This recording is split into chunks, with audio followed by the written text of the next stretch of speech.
يا رب قد غفلنا وكلنا طمع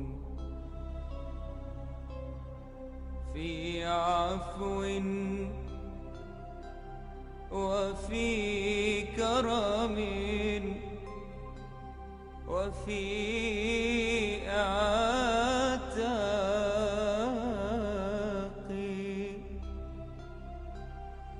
وجنة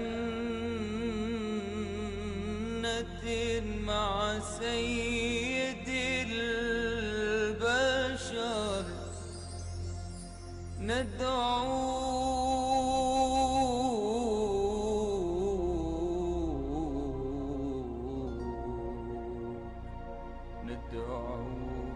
ربي من الأعماق.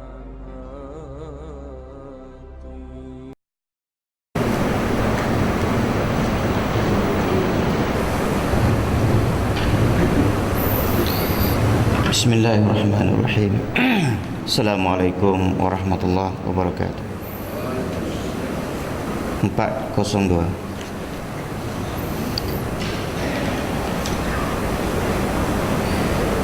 Pada hari semalam saya ingat telah disentuh mengenai ayat alladzina yu'minuna bil ghaibi wa yuqimuna as-salah wa mimma razaqnahum yunfiqun.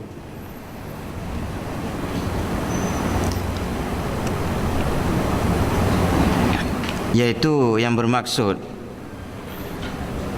mereka yang percaya kepada yang gaib dan menegakkan sembahyang, dan dari rezeki pemberian kami mereka belanjakan, maka mereka yang jenis seperti ini merupakan hamba Allah Ta'ala yang bersyukur. Cuma di sini dia nak ulas tentang wa yuqimunas salah, menegakkan sembahyang, mendirikan sembahyang. Jadi dia sebut di sini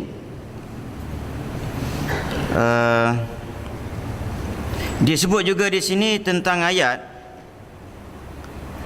neraka wil mereka yang mengerjakan sembahyang, melainkan sembahyang mereka adalah khusyuk. Jadi ekoran daripada itu sambung kepada perenggan yang bawah tu, dikata di sini supaya dapat dimengerti bahawa banyak orang yang sembahyang tetapi yang menegakkan sembahyang benar-benar sedikit. Itu dia punya rumusan dia. Jadi dia kata hak sembahyang ni ramai, tetapi yang mana sembahyang itu ada kualiti hanya sedikit saja. Ia melakukan sembahyang dengan khusyuk dan sempurna rakaat dan sujud dia.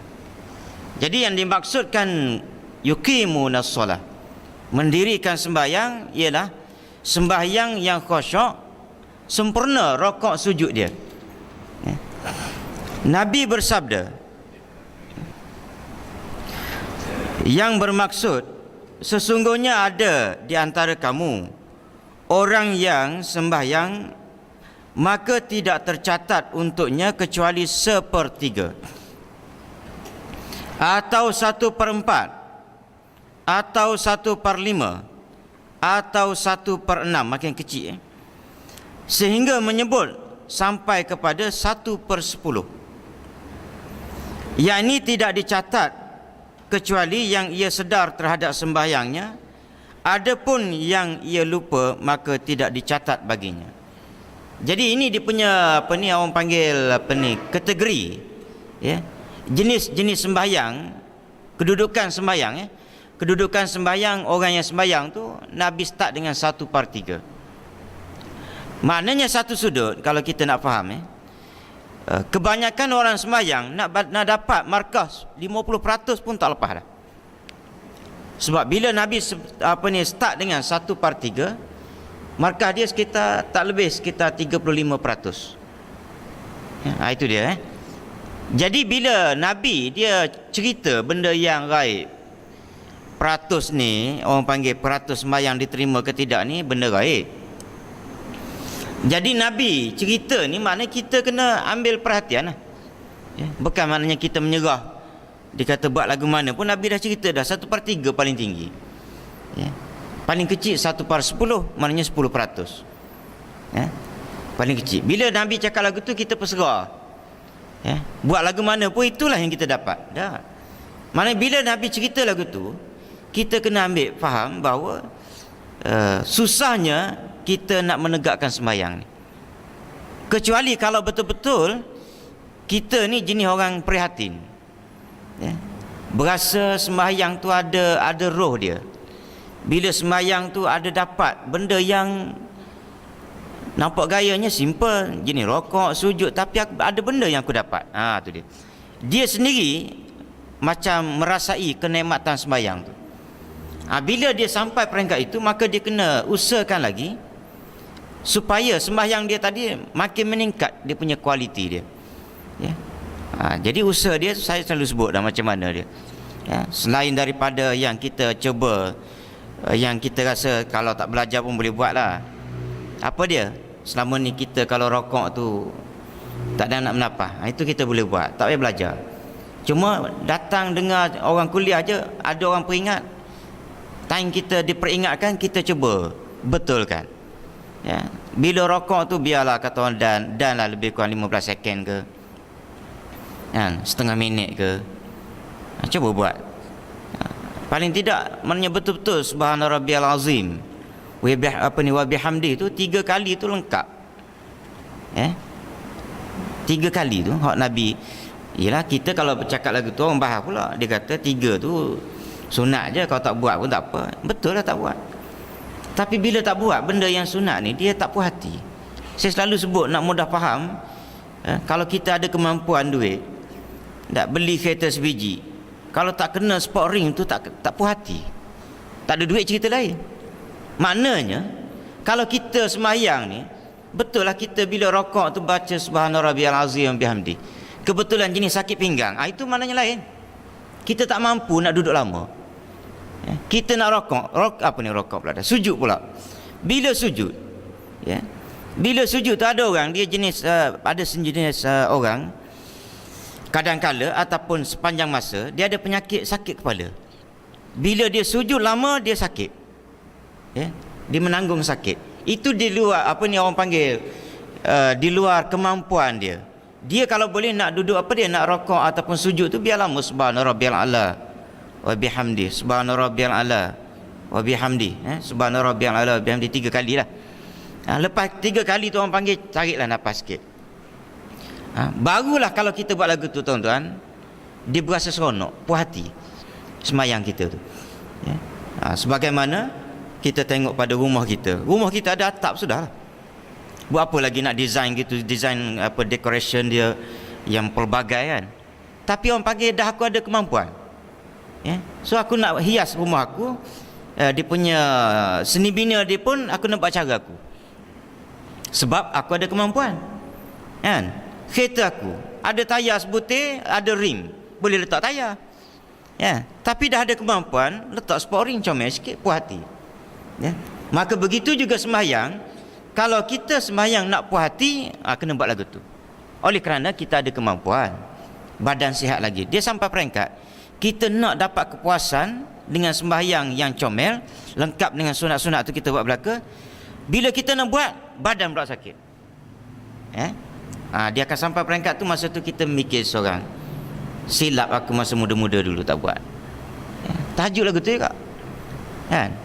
Ada sampai peringkat tahajud, umur kita di mamah usia, umur makin meningkat dia tak lagi dah. Ya. Kalau dulu masa muda-muda okey, strong. Ya, maka bila kita buat tahajud pun setakat pukul 2, pukul 3 bangkit tu tak ada masalah.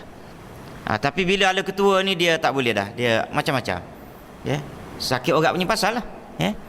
Jadi sebab itu dalam keadaan kita masih ada kemampuan, kita buat sembahyang ni ataupun kita dirikan sembahyang sesempurna yang mungkin supaya kita rasa puas hati. Baik, hak tu kita boleh buat, orang panggil tanpa belajar. Tapi hak kena belajar ni apa dia? Itu baca Fatihah, itu kena belajar. Ya. Selagi mana tak puas hati, ya, maka belajarlah Fatihah. Ya, selagi tak puas hati. Ya, dia tak boleh, dia orang panggil tak boleh dengar-dengar lagu ni, tak boleh. Rokok sujud tu kita bolehlah sekali dengar tu lekatlah sehari dua, habis subhana rabbiyal azim 3 kali kan. Lepas tu pula lepas minggu kedua dah habis dah, ni tampukang lah balik, lekat satu je subhana rabbiyal azim bihamdi, tidak terus. Itu tak apa, itu dia dengar je kita boleh berubah. Tetapi bacaan Fatihah ni dengar tak padan. Lidah kita tu kena betul di ustaz. Jadi kena mengadap ustaz tu, imamnya apa benda ngadap. Baik. Nabi bersabda, man shalla rak'ataini muqbilan 'ala Allah biqalbihi kharaja min dzunubihi kayaumin waladathu ummuh. Dia tulis tu min dunubihi, dia zal, zal min zunubihi. Siapa yang sembahyang 2 rakaat benar-benar menghadap kepada Allah dengan hatinya,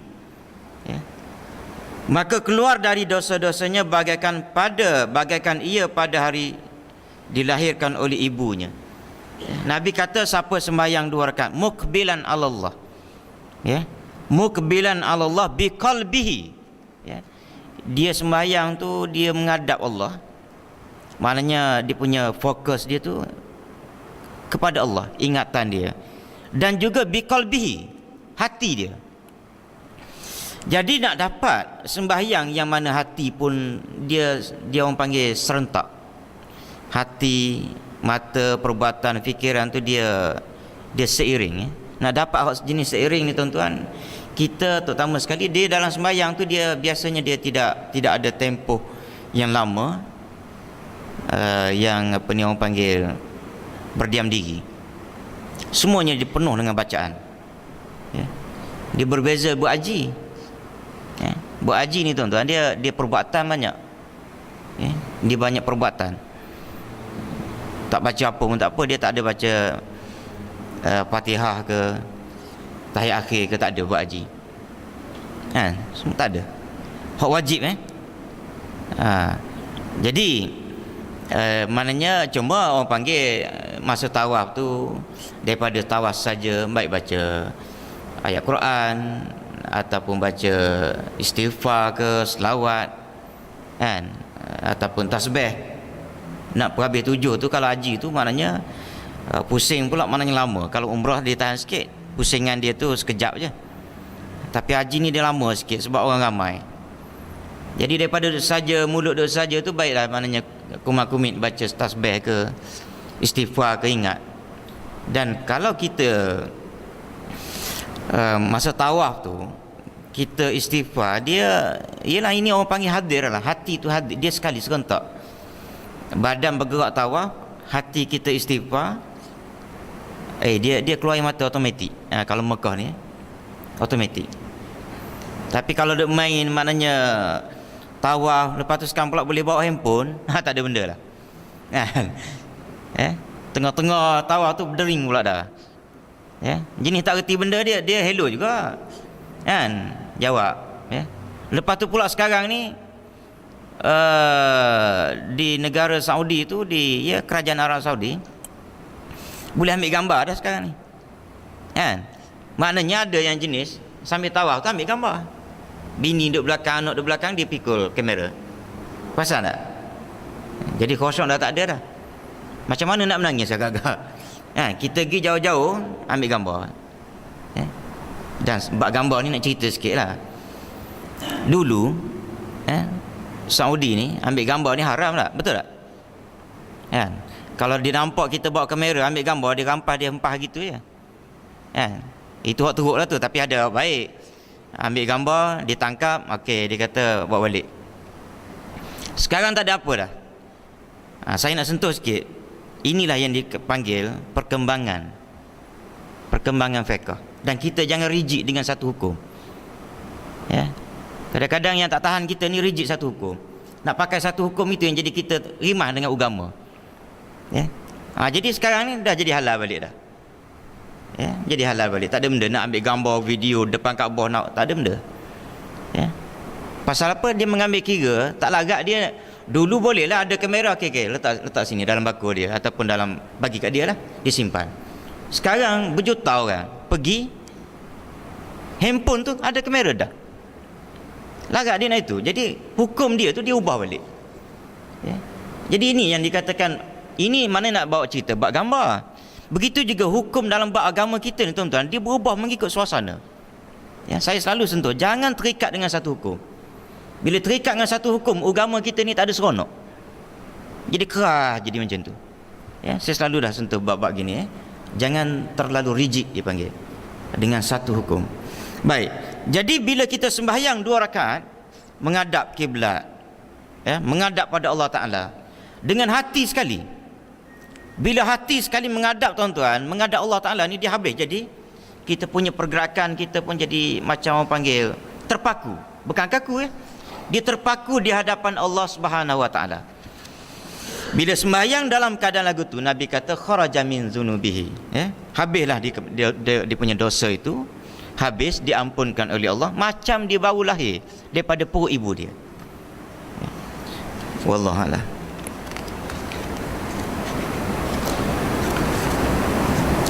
Bismillahirrahmanirrahim. Alhamdulillah. Wassalatu wassalamu ala asyrafil anbiya'i wal mursalin. Allahumma ighfir lana dhunubana wa liwalidina warhamhum kama wa li jami'il muslimina wal muslimat al ahya minhum wal amwat. Allahumma ja'alna minal ladzina yastami'una al-qawla fayattabi'una ahsana. Wa sallallahu ala Muhammadin wa ala alihi wasallam. Alhamdulillah.